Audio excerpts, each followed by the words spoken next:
going on, everybody? Welcome back to the 31 Days of Horror. I'm your host, Mood616, and thank you once again for stopping in, guys. Yes, 31 Days of Horror, Volume 9, Day 7. It's coming at you live and direct. Alright, so we're going to take it back to 2006 with a film that I've actually seen before. I just really wanted to revisit this one. It's been probably, I want to say, at least a dozen years since I've seen this one.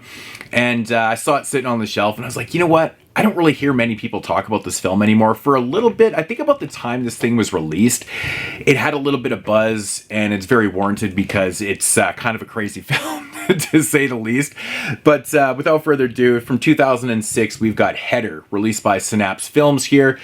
It was officially released in 2009, so it played in film festivals in 2006, and it got its stateside release. Well, not stateside, but it got fully released in 2009. I'm assuming that's probably when this DVD actually came out too. I can't quite remember when I picked it up, but yeah, Header. I love the quote. One of the most over-the-top horror films I've seen in a long time. Tony Tiponi from Fangoria. It's an interesting quote. Alright, so getting to the premise of this one. First up, it follows two main characters with simultaneously storylines. So our first character, Travis, who has just been released from prison. So he goes to live with his grandfather because his parents were killed earlier in his life, and he's got no house is burnt down, got no parents. He goes to live with his grandfather, where, you know, he soon is told about this basically this generational kind of revenge tactic that has been going on within these families and stuff like that. He learns about this killing technique called the Header, to get revenge on the people that have done them wrong. Basically, it's their version of an eye for an eye. And yeah, so he goes out and he picks up these people that have done their family wrong, and he kills them and gives them a header. Meanwhile, on the flip side, we follow a character named Stuart Cummings, which is hilarious that the ATF's agent's name is Cummings.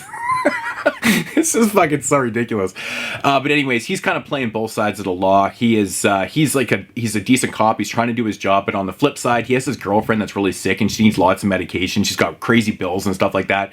So he hasn't had any promotions at work in years, and he's been, you know, just kind of struggling for money and stuff. So he decides that he's going to go kind of do the whole, you know, kind of protect these drug dealers and get paid off to do that and stuff like that, to kind of turn a blind eye and shit like that. So he starts doing that. And of course, these two paths cross because he's learning about these murders, and, you know, he still wants to be a good cop. So he starts investigating them and stuff, and then their paths kind of cross and comes to a exploding conclusion.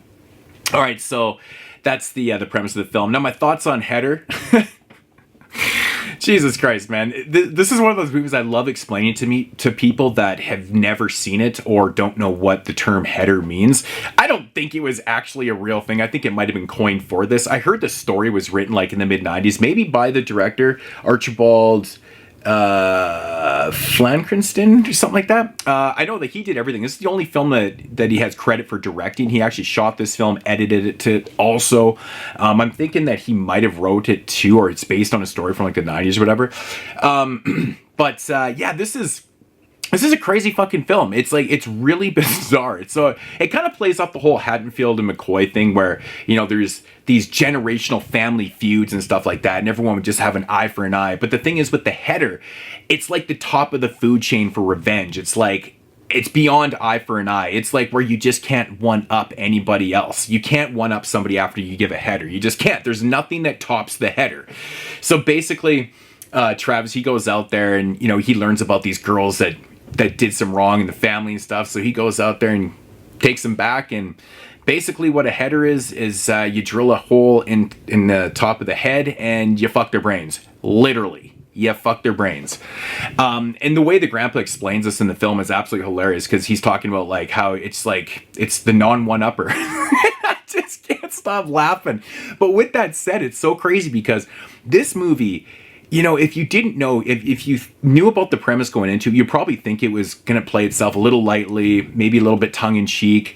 No, this thing plays itself dead serious. It's almost so serious that it comes off being hilarious, because it's like, how can you take this premise serious enough to actually like pull it off? But it is pulled off quite well. There's no comedy in this film whatsoever. The film takes itself serious because it's trying to be serious, and it pulls it off, which is hard to do. So it's pretty interesting, actually. Yeah, it's a wild ride. It really is. It's nasty, it's gory, it's filthy, it's disturbing. It's like unintentionally funny at times, because basically when the grandfather's talking, and that's one thing about this film, that this release, that really pisses me off, there's no subtitles. And the grandfather, like, this is based in the South. It's like takes place in West Virginia, kind of in the backwoods. It has that whole backwoods feel type thing. The grandfather's a shoemaker who actually doesn't even have fucking legs. Like, how is that not funny as hell? The guy literally makes shoes and is called the shoemaker, but he doesn't even have feet. It's so funny, but the accents are so heavy and he's got no teeth and he's really hard to understand. So I'm like watching, I'm like trying to put the subtitles on. I'm like, motherfucker, there's no subtitles for this. So, I mean, I caught the wind of pretty much everything, but you got to really pay attention to what they're saying and stuff like that, because it's pretty deep backwoods, you know, kind of redneck accents and stuff like that. So that's one thing to kind of note when you're watching this film, that, you know, on this release anyways, because I don't think it has a Blu-ray anywhere. It's just a very unfortunate it doesn't have subtitles, but yeah, again, you know, going back to the whole serious nature of it, like, it's pretty graphic, it's pretty nasty. Like, there's, you know, I mean, you see drills going in, there's some blood and shit, and like some of the ways the girls are actually killed, like this one girl's picked up on the road and he just beats her to fucking death in a vehicle. So it's pretty graphic, it's pretty disturbing and stuff like that. I don't actually mind the other side of the story with the ATF agent. You know, he's struggling, he's trying, you can tell he's like, he's caught between a rock and a hard place. Like, he doesn't really want to be doing this dirt on the side, but he needs the money because he loves his girlfriend and stuff like that.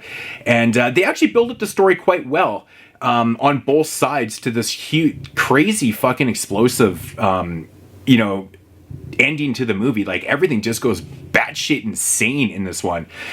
So I really do like how they build up the stories in this and stuff. It works pretty well. But yeah, like, so it's a lower budget film. It's shot pretty decent. I don't know what it's shot on. It's not shot film, I don't think. Maybe it's shot lower budget video, I'm not 100% sure. The acting is hit and miss in it. Like, there's some people that are a little bit better. The grandfather's a little bit hard to understand, so it's hard to tell if he's actually acting well or if it's just, you know, the deep accent and stuff like that. But yeah, there's not a whole lot of characters in this. So, you know, you get like the ATF agent and his boss and a few drug dealers and stuff like that. It's not overly that bad. I've seen acting way worse. It's totally tolerable for what it is. It's fine.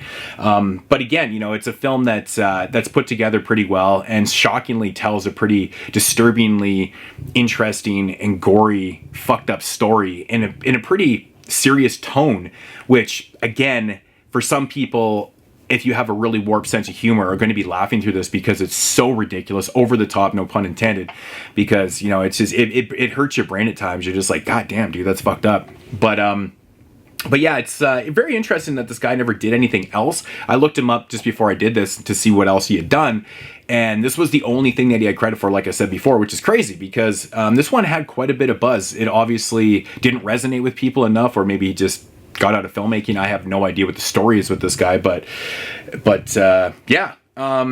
But Header, oh yeah, Edward Lee, I think that's the guy that wrote the story. I think that's who wrote the story. So it was based on a story that was written, I think, in the mid-90s or something like that. So this is like an adaptation of a story.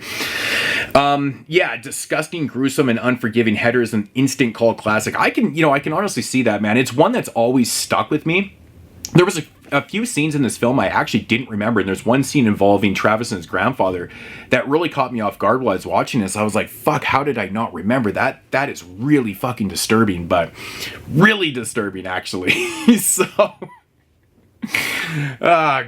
man, I don't even understand. Like, sometimes when you're just crazy and like I think sometimes when you use the Bible as a backdrop, like it just kind of warrants your actions, and I don't know why things like that happen in films, but even in real life it does. But I don't know, man. It's funny to try and justify your actions through the Bible, especially when you're doing something as extreme that happened with the two of them. It's pretty crazy. But yeah, Header, all in all, really good film. I really enjoyed this one, man. You know, it's nothing that's gonna like, it's not like a top shelf film. I think it's a really solid kind of indie film that works on all levels and surprisingly tells a decent story. So I'm gonna give this one 7 out of 10. If you like what you heard, check it out. Synapse, I don't know if this is still in print or not. I have no idea. I don't check things out when I own the copies. I would definitely like to see this thing on Blu-ray, but who knows? Maybe it's shot digitally. It won't I don't know. Maybe they just can't. They don't have the right elements for it. I have no idea. But who knows? Maybe it just doesn't have a crowd. But yeah. So yeah, anyways, that's Header 7 out of 10. Good release from Synapse, besides the fact that there is no subtitles on this, which is really fucking annoying.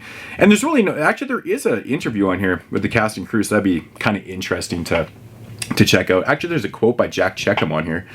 By Jack Ketchum, I meant. Wacky, tense, brutal as hell. It's good. That's kind of what it is, man. It's definitely a unique idea. It's definitely probably one of the most unique ways of telling the Haddonfield and McCoy story, really. Because I don't think they went that far, man. Like when you get to the point where you can't one-up somebody, it's amazing. I love the premise. So anyways, guys, that's going to do it for day 7 here on the 31 Days of Horror. Volume 9. I'll be back tomorrow with day 8. And I actually don't remember what I'm doing. I'm assuming we're going probably some other country. But anyways, I'm going on. As usual, talk to you guys later.